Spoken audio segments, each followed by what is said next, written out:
Continuing with our theme of videos, budgeting methodologies become extremely important for all students. Now, this is a topic that is covered widely in management accounting, performance management, advanced performance management. CMA, there is a whole subject related to this in part 1.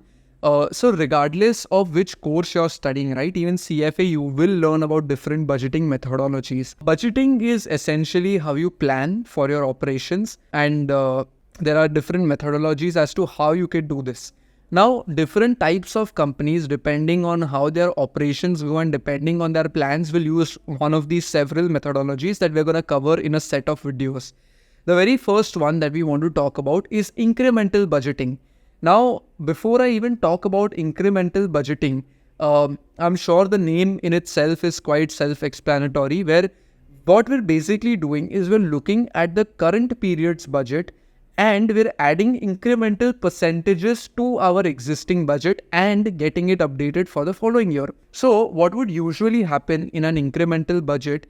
So let's say my current year salary expense is 4 lakhs in my budget. I'm anticipating an incremental change of 10% to this number. Well, that means for my upcoming period, my incremental budget will show my salary expense of 4 lakhs and 40,000. You just add 10% to the existing number. Now, while we've understood what incremental budgeting means, what are the sorts of companies who usually go for incremental budgeting? Well, I can think of a few different types of companies that would go for this. The very first thing I can think of is educational institutes. Now, with respect to educational institutes, their costs sort of change on a year-to-year basis, right? Depending on whether or how they employ faculties, depending on what sort of services they are providing, you can almost certainly assume a percentage change with quite a bit of accuracy. So, education institutes for sure. Another thing that I can possibly, or another example that I can possibly think of is hospitality. Now, when I talk about hospitality, think of any hotel, right? Taj is a very popular hotel, and rather they're a chain of hotels that are all across India. And now when it comes to Taj, it is certainly easy for us to determine how much their expenses and other related costs and things of that sort are going to increase by. For example, I can reasonably assume that the cost, or rather the salaries of my employees, are going to go up by X percentage. You can sort of determine the hikes in advance. You can also make an assumption around the electricity. You can make an assumption around, the customer cost per room.